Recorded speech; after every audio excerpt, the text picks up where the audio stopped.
Last night, the moon was so bright, it melted the walls away. And it wasn't alarming when I saw Prince Charming come into my bedroom and say, "Let me persuade you to come to the place where tomorrow meets today." ooh! Bigger and better cities with gadgets. Forward, progress. If you were a scientist, you were it.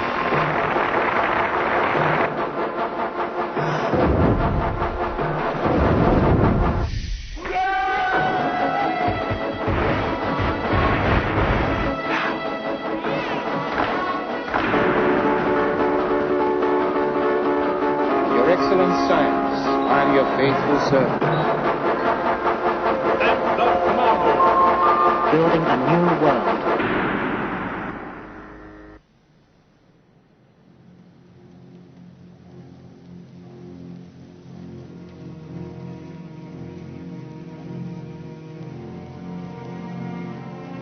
For the last 30 years, politicians in Britain have tried to build a new prosperity. They wanted to make an old nation that had fallen behind in the world recapture the glories of its past.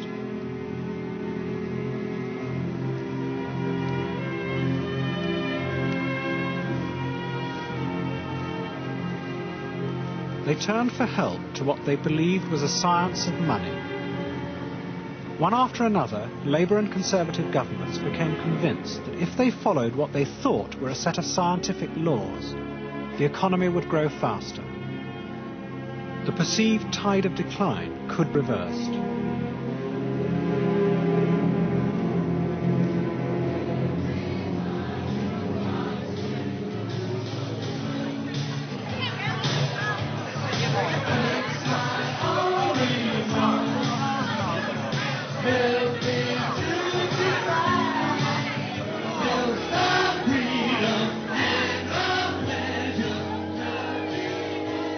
But instead of restoring the country's fortunes, the economic experiments failed to halt Britain's relative decline.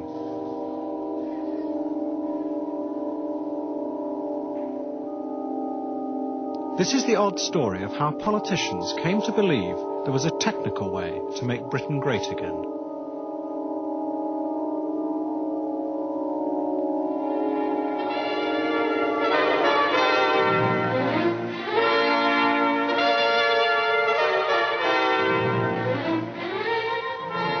Ten years ago, 1 car in every 3 bought in Sweden was British.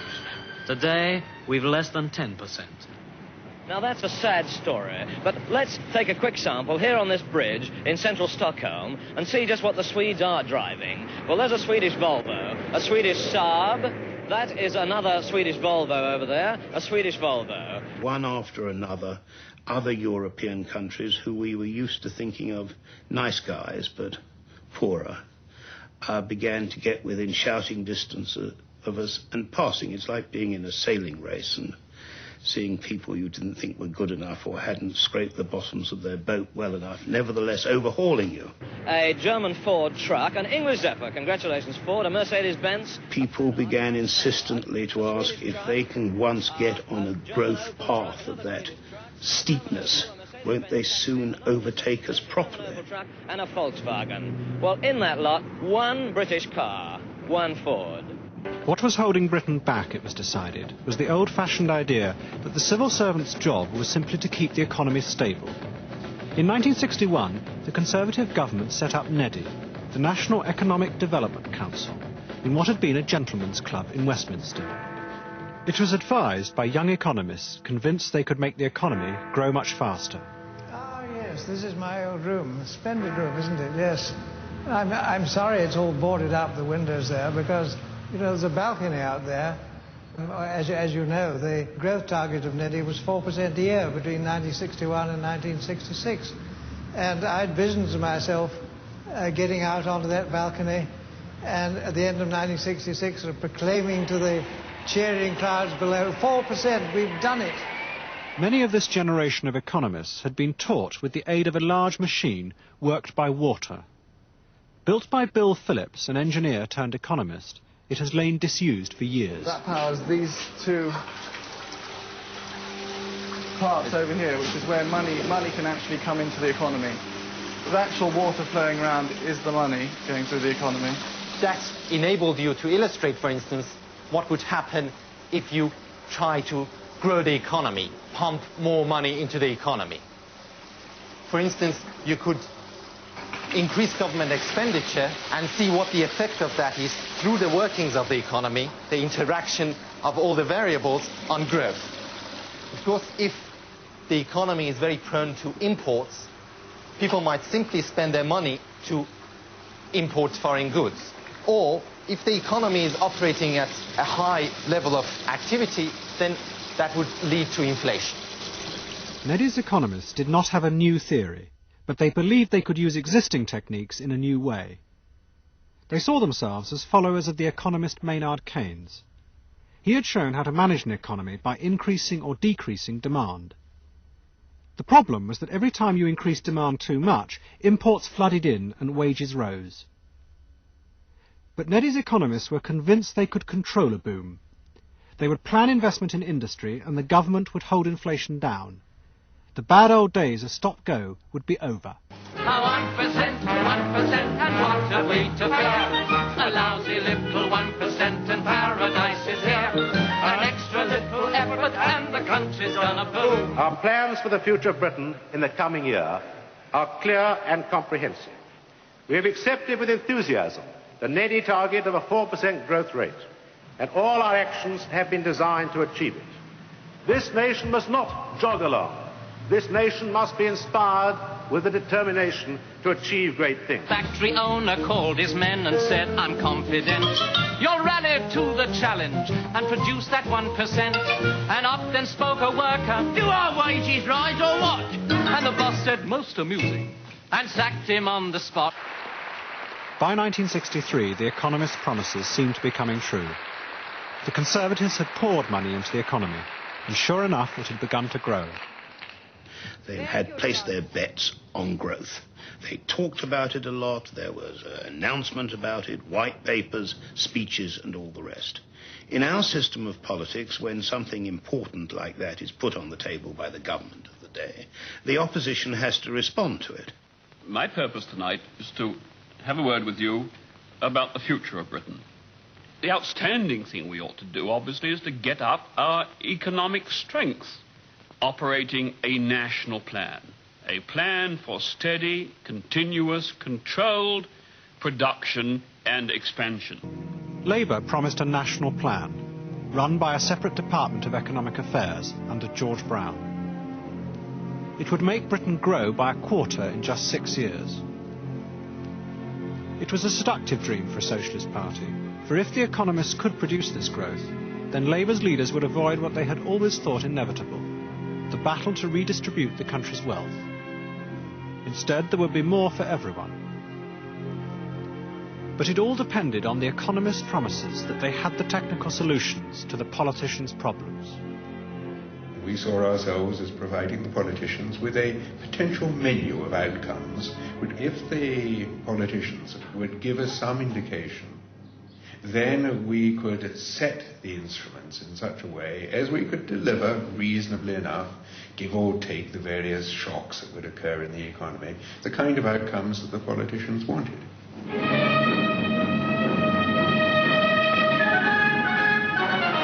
There's one basic fact.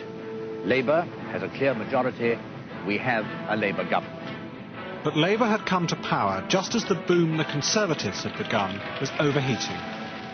Imports were flooding in and wages rising. This was the point when in the past a halt would have been called.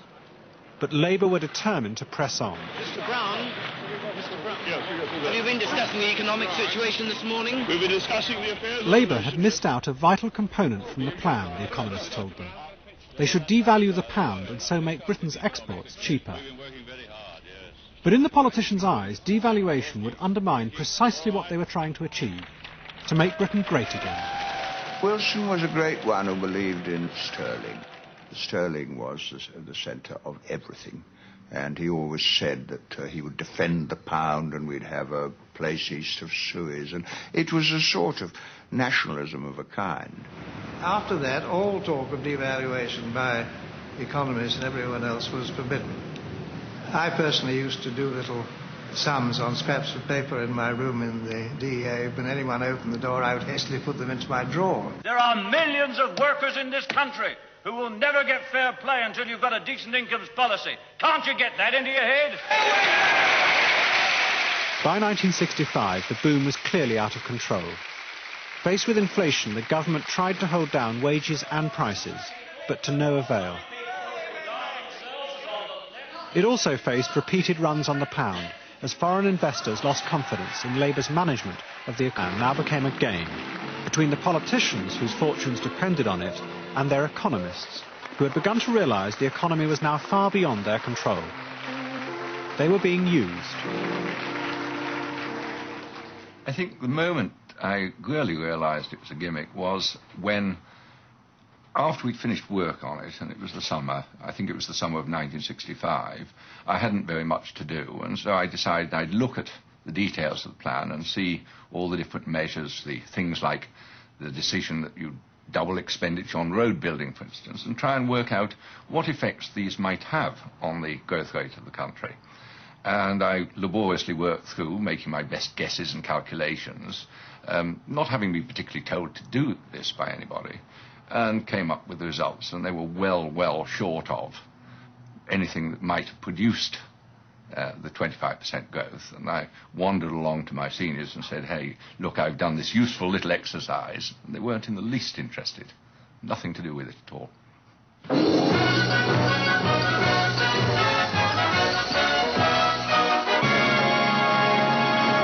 fight for the pound is on. After last week's depressing trade figures and the rise in the bank rate, after a weekend of growing speculation and 3 days of shoring up the pound in the foreign exchange market, Mr. Harold Wilson himself cried stop. What went wrong was that foreigners who held the pound decided in unison that Britain was no longer to be trusted. There was a wave, there was a mood. And what the government has done is to respond to the mood by producing something which demonstrates a will to deflate this economy, which is bound to crush it, in my view. In other words, we're condemned to no growth. The attempt to plan growth had failed. Britain was left with little expansion and political disaster. Most economists blamed it on the government's failure to devalue. Few asked whether the weakness of Britain's currency was really a symptom of something much deeper, far beyond the power of their techniques to deal with.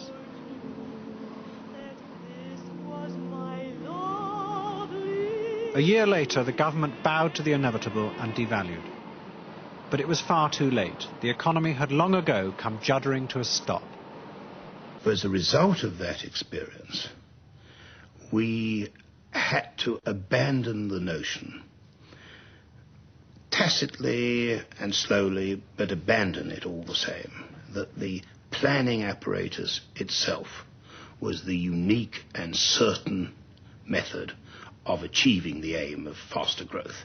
We still believed in faster growth, and we still, many of us, thought that it was attainable, but this particular path to its achievement was no longer key, was no longer essential, could no longer be relied upon. In the early 70s, many economists began to find they no longer understood how money behaved. The new Conservative government under Edward Heath had tried what was called a dash for growth. They poured in money by liberalising credit and increasing public spending. For a moment, the economy boomed. But then the strangest thing happened. Prices and unemployment began to rise together. People called it stagflation. All a girl needs. 30p for a deck chair this week. Blimey, it was only 15p last week. This inflation's killing me. Now, I happened to arrive in the Treasury in 1970. When I got there, people really felt that they didn't quite understand how the economy worked anymore. And one particular example of this was that we saw unemployment and inflation rising at the same time. And that was something that should have been quite impossible. And while this was going on, they're sitting in Chicago, in the States, with the monetarists who said, no, we know perfectly well what's going on. We can explain it. You've been led astray by your Keynesian beliefs, and we can explain precisely what's going on, and it's all to do with the growth of the money supply. I and people who believe the way that we did were saying that a continuation of the policies was going to lead to higher inflation and more unemployment. It represented a recognition that fine efforts to produce paradise on earth were producing something very different than what was intended. Friedman argued that any attempt to put money into the economy to make it grow was doomed to failure. But he was not challenging the idea of the economy as a predictable system, only how it worked. He considered his laws were as powerful and objective as those of the physical sciences. It was scientific. Inflation is not a communist phenomenon. It's not a capitalist phenomenon. It's a printing press phenomenon. That's a scientific statement. And you will only have inflation if the quantity of money increases more rapidly than output. You can only stop inflation by slowing down the rate of monetary growth.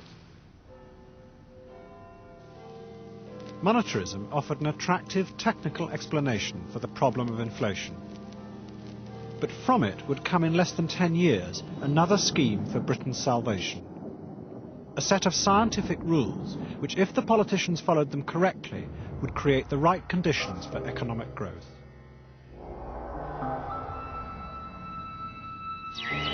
It began with a disillusioned group of economists. They included two influential journalists, Peter Jay of The Times and Sam Britton of The Financial Times.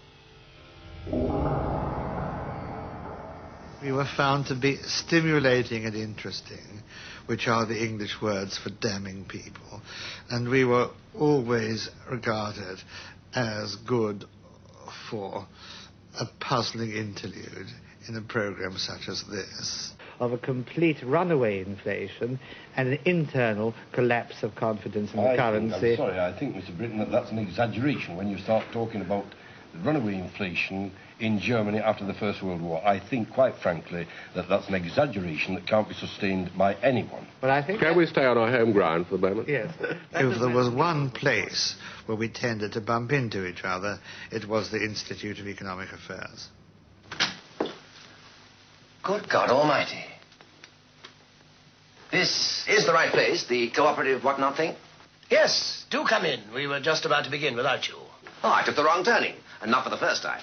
Found myself in a room full of trade unionists cooking up the next wage claim. All Tories, of course. Didn't take to me at all. Milton Friedman would set up a table here to maximise the array of people that we could fit in. We could probably fit in 20 or 25 people in this small room. And he would develop his argument briefly, very emphatically, in strong form.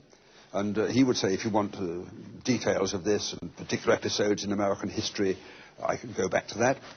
And then the discussion would take place. To start with, I must admit, I didn't believe the monetarists for a moment. This seemed totally implausible. This was the sort of economics that I've been told to discard for all the time I'd been learning economics. It was a joke, really. It wasn't to be taken seriously. Whatever else one used to explain inflation, it wasn't the money supply. Bit far-fetched, perhaps. You couldn't see it happening in real life? Oh, I wouldn't go as far as that. Life's always surprising me.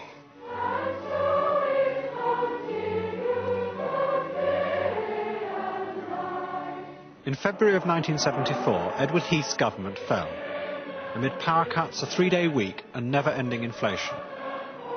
They were direct consequences of his crude dash for growth. The time was ripe for the monetarists, in particular Alan Walters, a professor from the London School of Economics. He began to attract both press and politicians with apocalyptic warnings of what was to come. A reduction in output, an increase in unemployment, and at the same time, rampant inflation. Inflation of the order of perhaps 30%, perhaps even increasing as we go on. There is a real danger of hyperinflation. Alan Walters had snubbed me when I went back to meet old friends. Once the government fell and I was back as a member of Parliament without a government post. And Alan Walters refused to shake my hand. He said, "You've been debauching the currency. Why should I welcome you back?" And I started to rethink what we'd been up to, and a fellow called Alfred Sherman was very influential in convincing me. He used to say, don't you know, Keynes is dead, Keynes is dead. I didn't understand what he meant. He turned to me for help, and I managed to persuade him to go further and look at the whole Keynesian mumbo-jumbo, the panacea. Keith Joseph toured the country, translating monetarism into a political programme. The primary job of economics was no longer to create employment, he said. It was to reduce inflation. After having failed to persuade the Shadow Cabinet to reconsider our economic policies, I warned them that I'd have to make a speech. Well, the speech was made. I remember that I said to Sam Britton, who looked at one of the drafts, this speech has been through 9 drafts. We're trying to get it right. And Alfred Sherman from the background said, yes, and I wrote 13 of them. Well, we slogged at that speech. Is threatening to destroy our society. The distress and unemployment that will follow unless the trend is stopped will be catastrophic. Inflation is caused by spending more than we produce, too much money, chasing too few goods, deficit financing, printing money. Mild inflation seemed a painless way of maintaining full employment, encouraging growth, and expanding the social services. We now see that inflation has turned out to be a mortal threat to all three.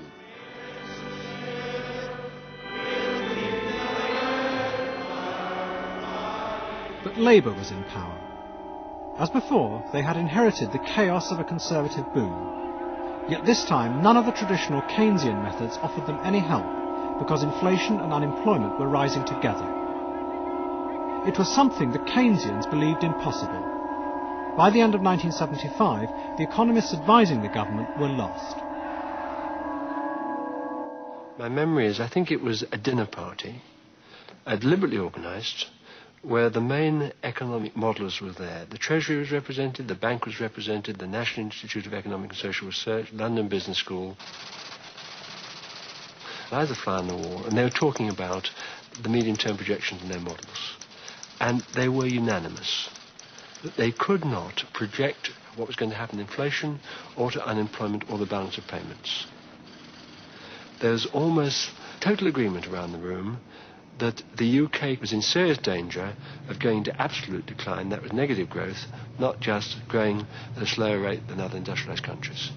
That is when the civil servants in the Treasury and the Bank of England realised that the UK economy had arrived at the brink of the abyss. They had sight of the awfulness of what that abyss might look like, and they were shell-shocked as a result of it. Believe me, Lord, we've tried so hard. We've tried everything. Everything.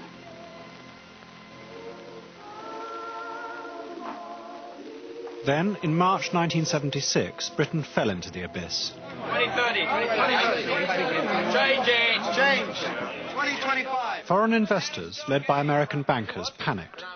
The pound began to slide against the dollar, and nothing would stop it. Sorry? Just lost 2025 and stock it. 10.25, stock it. It dropped 100 points. We don't know why. It just dropped 100 points when everything else was staying still. Britain faced bankruptcy. In desperation, Labour turned to the International Monetary Fund for a loan. An IMF team came to London. They were determined that the only way to restore confidence was for the British government to adopt monetarist policies. In a speech that could have been written by Keith Joseph, Prime Minister James Callaghan told the Labour Party why it had to do what the financial markets wanted. We used to think that you could spend your way out of a recession and increase employment by cutting taxes and boosting government spending. I tell you in all candour that that option no longer exists, and that insofar as it ever did exist, it only worked on each occasion since the war by injecting a bigger dose of inflation into the economy on every occasion, followed by a higher level of unemployment as the next step. It was presented scientifically, but then they're always presented scientifically as being the only way of doing it. There is no alternative. And this gripped people, but at the same time you must never forget that politics is in the pursuit of an interest. and an ideology, and if the scientist helps you with the ideology, you use him. If he doesn't, you disregard him. So the conflict between, as it were, Milton Friedman and Keynes was a political conflict. It wasn't really that it was people solemnly assessing the different values of two sets of ideas. One benefited one group, another benefited another.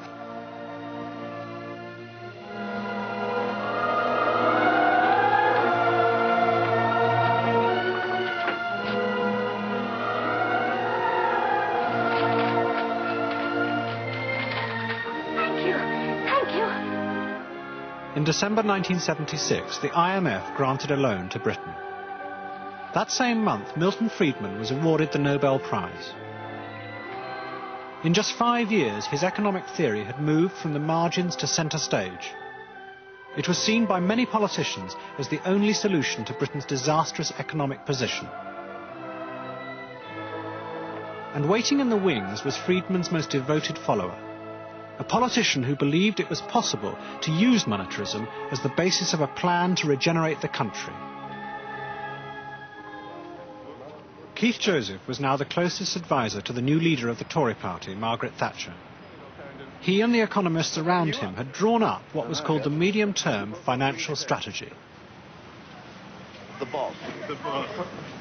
Coffee, and then they want us all out. Angus, hello, in you go. Any particular? I'll bring you all out in a moment.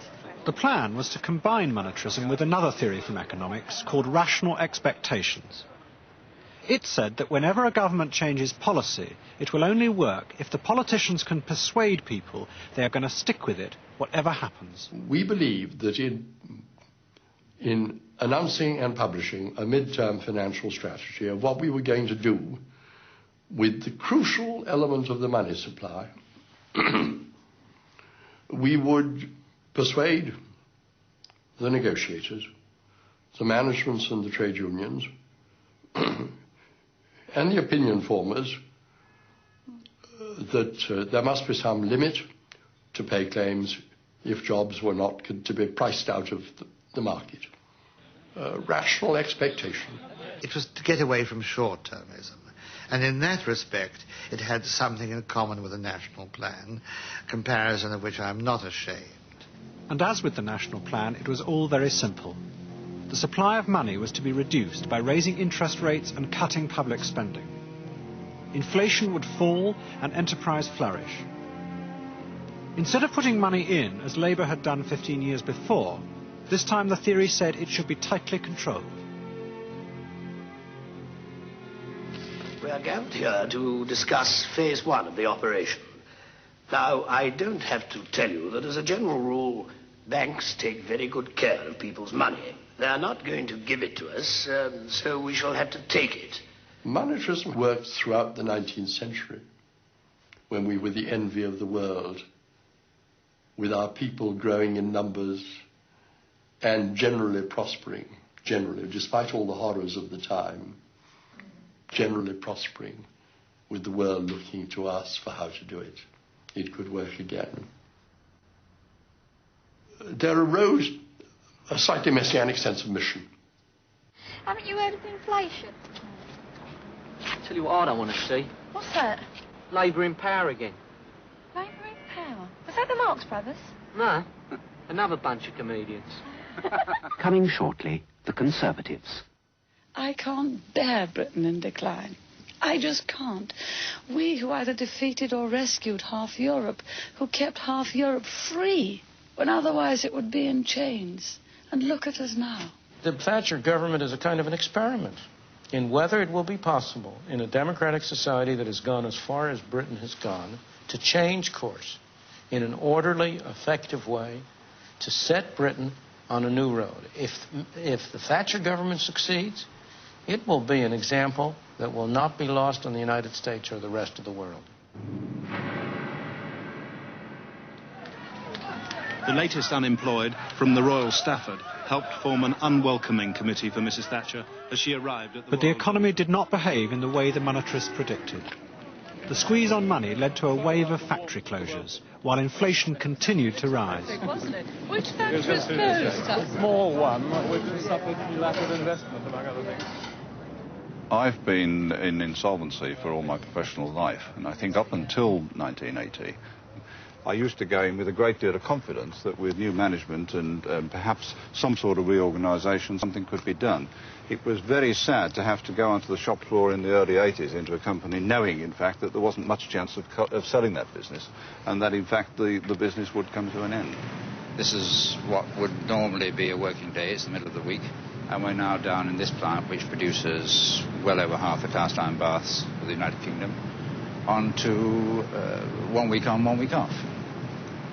And that's an immediate and practical effect of the strict monetarism policy that the government is carrying out. The managing director said, I'm very sorry to tell you, but as from this minute, the firm has gone into voluntary liquidation. That was it. And somebody shouted, will we get any wages? And he said, you'll get nothing. There now follows a government statement on the current employment figures.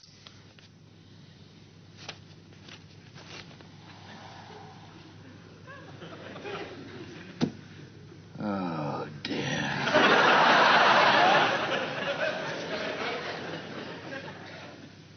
Oh, dear, oh, dear, oh, dear. The government seems to have totally lost its way in terms of the interaction of 4 economic indicators on British industry.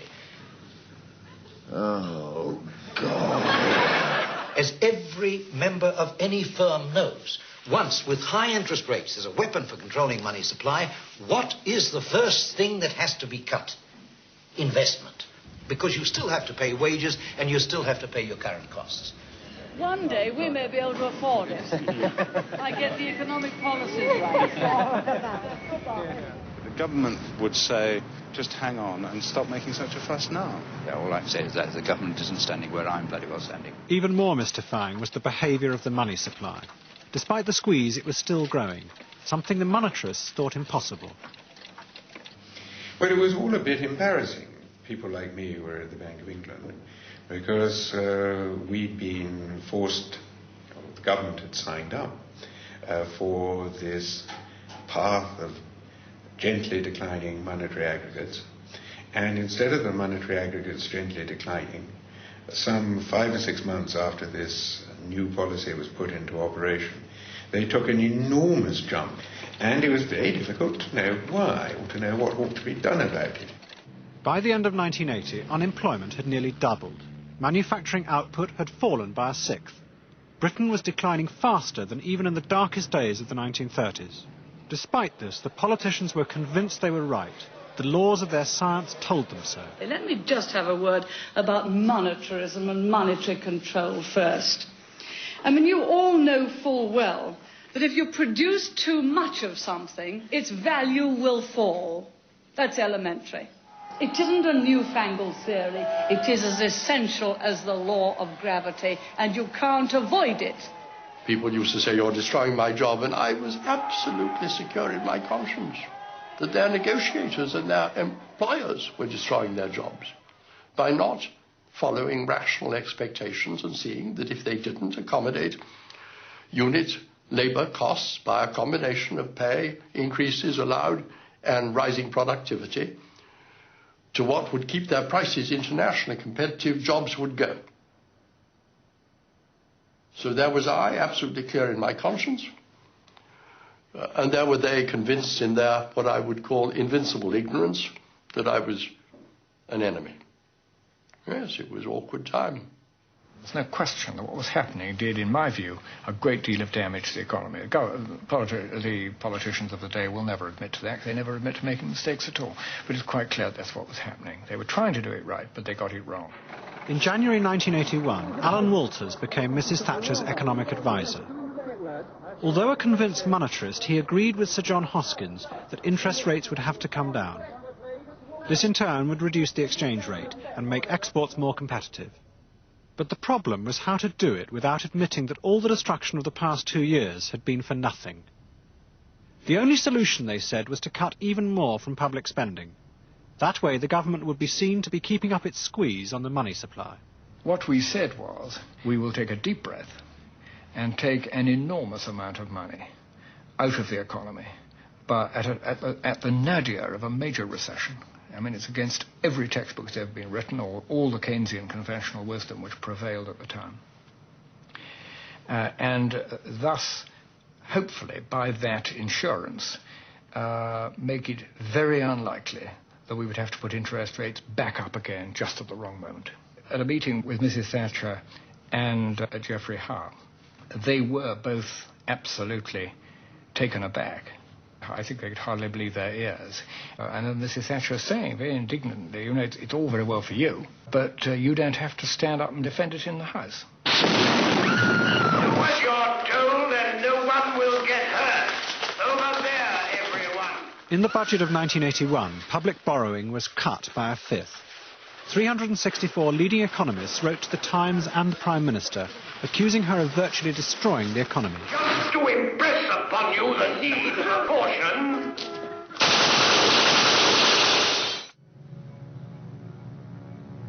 That summer, there were riots in English cities that even some cabinet members blamed on the economic policy.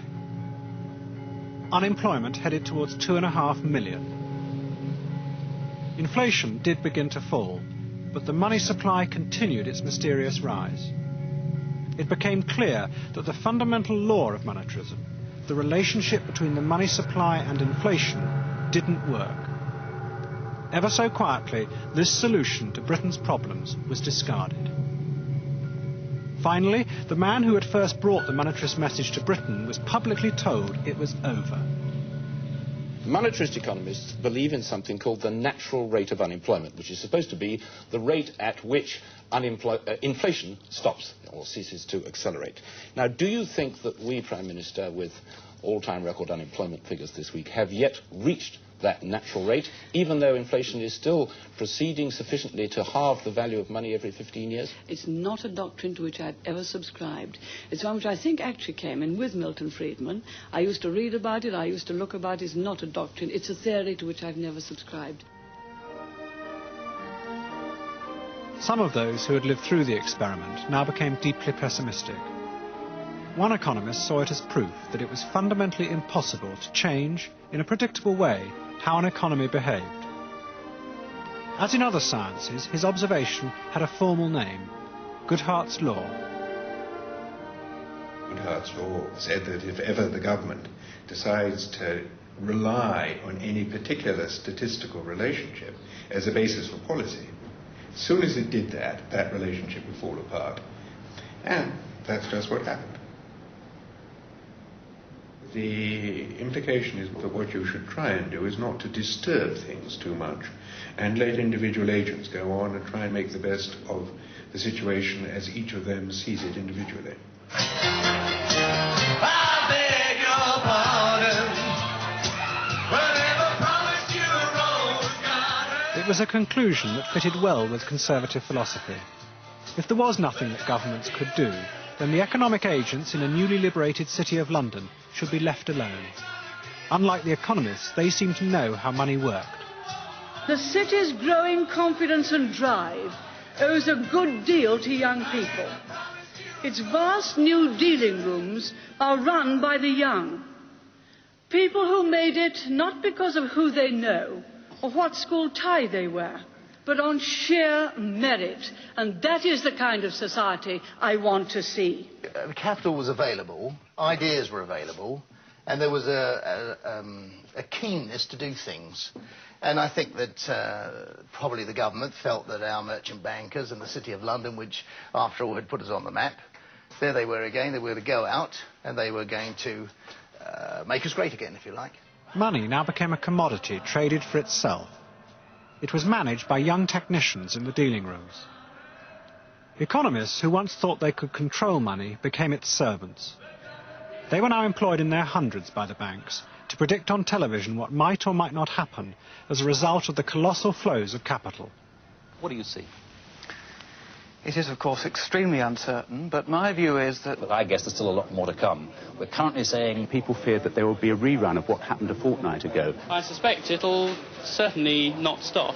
There is, however, a risk that interest rates will have to go higher. It may even get worse. When you get a loss of faith, say if bishops cease to believe in God, they're going for socialism or sodomy.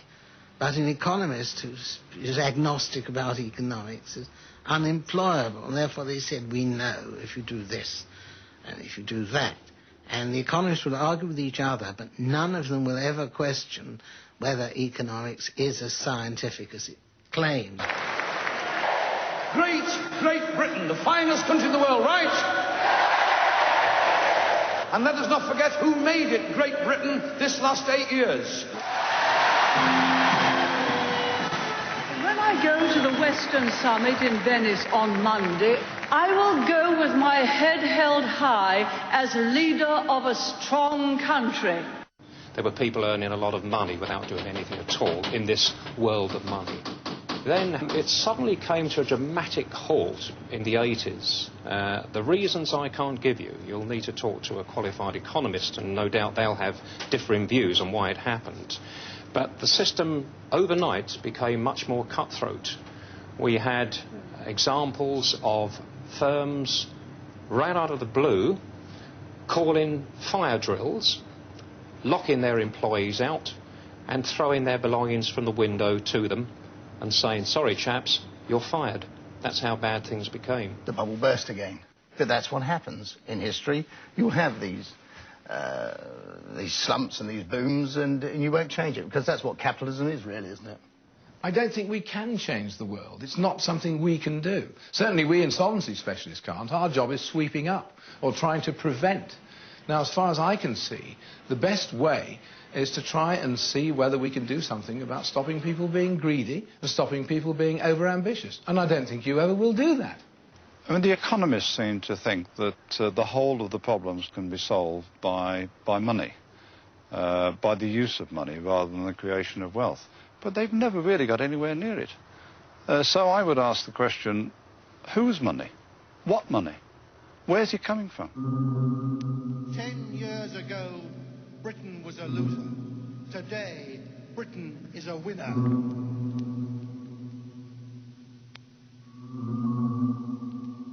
Is the party over? Yes, Bunny, the party's over. The drink and the luck ran out.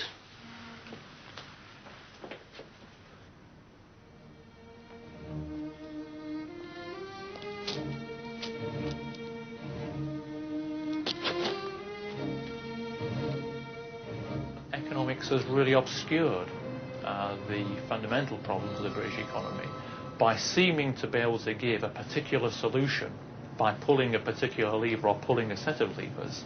It's obscured the longer-term decline in our industries, the longer-term decline in the quality of our labour force, which politicians should really have been addressing 30 or 40 years ago, and which some of our European competitors, who've turned out far fewer economists in Britain, by the way, have succeeded in doing much better than we have in the UK. For some economists who were involved in this story, there is a further question. Were their theories used to disguise political policies that would otherwise have been very difficult to implement in Britain? The nightmare I sometimes have about this whole experience runs as follows. I was involved in making a number of proposals which were partly at least adopted by the government and put in play by the government. Now, my worry is as follows, that there may have been people making the actual policy decisions, or people behind them, who never believed for a moment that this was the correct way to bring down inflation. They did, however, see that it would be a very, very good way to raise unemployment. And raising unemployment was an extremely desirable way of reducing the strength of the working classes, if you like. That what was engineered there, in Marxist terms, was a crisis of capitalism which recreated the reserve army of labour and has allowed the capitalists to make high profits ever since. Now, again, I don't say I believe that story, but when I really worry about all this, I worry whether, indeed, that was really what was going on. What we now doubt, which we used to think, was that our models will enable us to look into the future and indeed to change the future to the benefit of mankind. The experience of recent years has been such that as soon as we develop a model that seems to be reasonably good at explaining the present, and there are few enough of those, God knows now, the future changes. we live in an imperfect world, and if that's true, how are you ever going to make it a better world? We can perhaps hope that we can prevent it becoming a worse world. I don't think that we can easily make it a better world. Nobody knows the trouble I've seen, no Jesus. Nobody knows the trouble I've seen. Glory, hallelujah. Sometimes I'm up, sometimes I'm down. Oh, yes, Lord. At 11 o'clock on UKTV History, Great Raids of World War II tells the story of the Cockleshell Raiders. Our V for Victory season continues next with a look at the turbulent relationships between Churchill, Roosevelt and de Gaulle in Allies at War. Knows but Jesus. Nobody knows the trouble I've seen.